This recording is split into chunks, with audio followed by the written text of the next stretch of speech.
ক্রেতারা জানাবেন।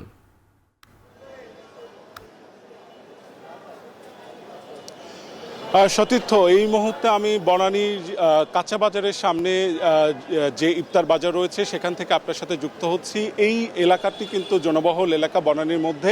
এখানে কর্মজীবী মানুষরা কিন্তু এই জায়গাগুলো থেকে কিন্তু তাদের যে ইফতার সামগ্রী সেটি তারা কিনে থাকেন। আমরা এখানে আসার পরে কিন্তু বেশ ভিড় দেখেছি এবং এখন আমরা দেখছি যে বনানীতে এই অংশটাতে বিফ হালিমটা তারা বেশ ভালো সাড়া পাচ্ছেন, আমাদেরকে জানিয়েছেন।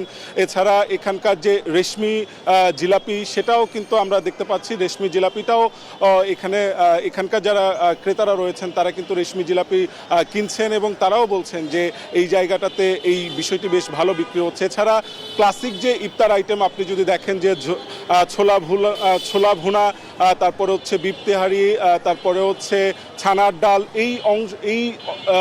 এই ইফতার সামগ্রীগুলোও কিন্তু এখানে তারা বেশ ভালো সাড়া পাচ্ছেন বলে আমাদেরকে জানিয়েছেন। এর পাশাপাশি আপনাকে দেখাতে চাই, যদি একটু দেখেন যে এই অংশটা মানে কাঁচা বাজারের এই পুরো অংশ জুড়েই কিন্তু ইফতার সামগ্রী বিক্রি হয়ে থাকে অভিজাত এলাকায় এবং একই সাথে যেহেতু এটি অফিস পাড়াও বলা যেতে পারে, বনানীর অফিস পাড়াও বলা যেতে পারে, কাজেই অফিসে যারা রয়েছেন তারাও কিন্তু এখানে এসে এখান থেকেই হচ্ছে তাদের যে ইফতার সামগ্রী তারা সেটি কিনে থাকেন। কাজে বনানী ইফতার সামগ্রী নিয়ে এই ছিল আমার কাছে সবশেষ। সতীর্থ, এবার যেতে চাই ঢাকার বাইরে কুমিল্লা থেকে ইফতারের খবর জানাবেন সহকর্মী খালেদ সাইফুল্লাহ। খালেদ, জানাবেন কুমিল্লার ইফতার বাজারে কোন ধরনের ইফতারের খাবার থাকছে, ক্রেতাদের ভিড় কেমন দেখছেন?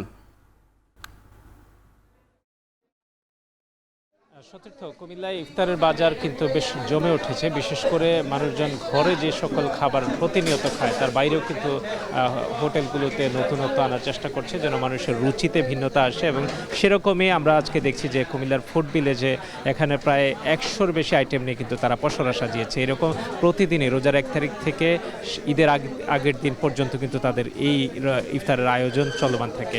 এখানে বিফ, চিকেন এবং নেহারি, মাটনের নানা রকম আইটেম কিন্তু আমরা দেখছি। এখানে ভোজন রসিক মানুষজন কিন্তু দুপুরের পর থেকেই তাদের পছন্দের খাবার সংগ্রহ করে থাকেন।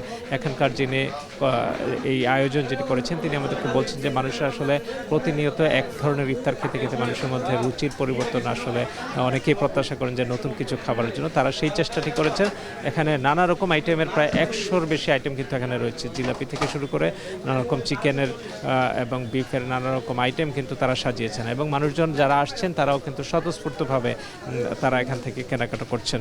তো এই কুমিল্লার যারা আসছেন তারা বলছেন যে আসলে যে রকম প্রাইস এখানে রয়েছে তা তাদের মধ্যে সাধ্যের মধ্যে রয়েছে এবং মানুষজন স্বাচ্ছন্দ্য নিয়ে কিন্তু এখান থেকে তাদের পছন্দের খাবার এখান থেকে নিয়ে যাচ্ছেন এবং ভোজন রসিকরা আসলে প্রতিদিনই কিন্তু এখানে কুমিল্লার যে ইফতারের আয়োজনগুলো হোটেলগুলোতে হয়ে থাকে সব জায়গাতে কিন্তু ভিড় করেন এবং খাবারের নতুনত্ব তারা চেখে দেখেন এবং সেই প্রচেষ্টাই কিন্তু হোটেলগুলোর মধ্যে আমরা দেখি যে তারাও ভোক্তাদের কাছে নতুন নতুন খাবার এবং নতুন নতুন আয়োজন দিতে চেষ্টা করে থাকেন।